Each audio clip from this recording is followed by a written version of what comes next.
ఎలాంటి ration card లేకపోయినా ఆసుపత్రికి వచ్చిన రోగిని చేర్చుకొని 7-8 లక్షల రూపాయల వ్యయం గల బైపాస్ ఆపరేషన్ ని సహృదయంతో ఎన్టీఆర్ వైద్య సేవ ద్వారా విజయవంతంగా ఆపరేషన్ చేసినట్లు ఆసుపత్రి సూపరింటెండెంట్ డాక్టర్ కిరణ్ కుమార్ చెప్పారు. ఇక్కడ మనకి భైరవ దత్త అనే పేషెంట్ కలకత్తా నుంచి రావడం జరిగింది. ఈ పేషెంట్ చాలా ఇంట్రెస్టింగ్ గా మనకి ఉత్తరప్రదేశ్ నుంచి కలకత్తా నుంచి రావడం జరిగింది. వెస్ట్ గోదావరి, అక్కడ వెస్ట్ బెంగాల్లో ఆర్జీకర్ హాస్పిటల్ అంటే ఇవాళ ప్రపంచంలో తెలియని వ్యక్తులు లేరు. ఎందుకంటే రీసెంట్గా మనం చూస్తే అక్కడే ఒక డాక్టర్ గారు గ్యాంగ్ రేపుకి గురి చనిపోవడం కూడా జరిగింది. ఆ టైంలోనే ఈ పేషెంట్ ఆర్జీకర్ హాస్పిటల్కి వెళ్ళడం, అక్కడ వైద్యం చేయించుకోవడం, అక్కడ వైద్యం పెద్దగా జరగక, నిర్లక్ష్యంగా అక్కడ చేయక, అక్కడ గొడవలు జరుగుతున్నాయి కాబట్టి అక్కడ వెంటనే వైద్యం జరగక వీళ్ళు ఇక్కడ చేతి వృత్తులు చేసుకుంటూ గుంటూరులో జీవించేవాళ్ళు కాబట్టి ఇక మన ఊరికి వెళ్దాం, మనం పని చేసే దగ్గరికి వెళ్దాం అని గుంటూరు రావడం జరిగింది. గుంటూరు వచ్చిన తర్వాత మళ్ళీ ఇక్కడ చెస్ట్ పెయిన్ రావడం జరిగింది.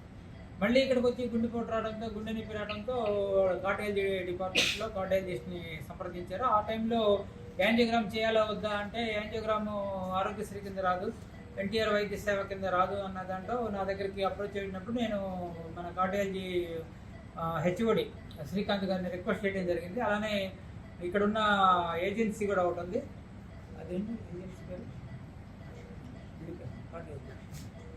కూడా రిక్వెస్ట్ చేయడం జరిగింది. అరవింద్ గారిని అక్కడ డాక్టర్ గారు ఉన్నారు, ఆయన్ని కూడా నేను రిక్వెస్ట్ చేసి ఇమీడియట్గా యాంజియోగ్రామ్ చేయండి, ఎన్టీఆర్ వైద్య సేవలో లేకపోయినా కూడా చేయండి, అవసరమైతే ఆయుష్మాన్ భారత్లో చేయండి అని కూడా నేను రిక్వెస్ట్ చేయడం జరిగింది. ఇది దాదాపు 20 రోజుల క్రితం నేను అమెరికా వెళ్ళక ముందు జరిగిన ఇన్సిడెంట్.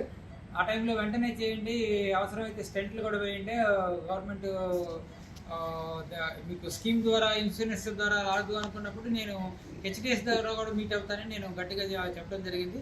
ఆ క్రమంలో యాంజియోగ్రామ్ జరిగింది. యాంజియోగ్రామ్ జరిగి ఇది ట్రిపుల్ వెజల్ డిసీజ్, డెఫినెట్గా బైపాస్ ఆపరేషన్ చేయాలని వాళ్ళు ధృవీకరించడం, తర్వాత సిటిఎస్ డిపార్ట్మెంట్కి పంపించడం. సిటిఎస్లో మన హరికృష్ణ గారు, మన ఉత్తమ్ గారు, యోగి అండ్ ప్రమోదిని గారు వీళ్ళందరూ కూడా చూసి వీళ్ళకి ఆపరేషన్ చేద్దామని నిర్ణయించి ఓపెన్ హార్ట్ సర్జరీ ఉచితంగానే చేయడం జరిగింది. ఇవాళ దీనికి ఒక స్కీమ్ కిందగా తీసుకోకుండా వీళ్ళు ఏ స్టేట్ నుంచి వచ్చినా కూడా చేయాలనే ఉద్దేశంతో కలకత్తా నుంచి వచ్చినా కూడా అక్కడ హాస్పిటల్లో రిజెక్ట్ చేసినా కూడా ఇక్కడ ఏ స్కీమ్ కింద రాదని తెలిసినా కూడా పేషెంట్ భవిష్యత్తు, పేషెంట్ లైఫ్ ముఖ్యం కాబట్టి వాళ్ళని ఆరోగ్యంగా ఉంచాల్సిన బాధ్యత మనకు ఉంది కాబట్టి గవర్నమెంట్ సెక్టార్లో కార్డు ఉన్నా లేకపోయినా చేయాలన్న ఒక దృక్పథంతో నేను ఆదేశాలు ఇవ్వడం జరిగింది. ఆదేశాల మేరకు యాంజియోగ్రామ్ జరిగింది.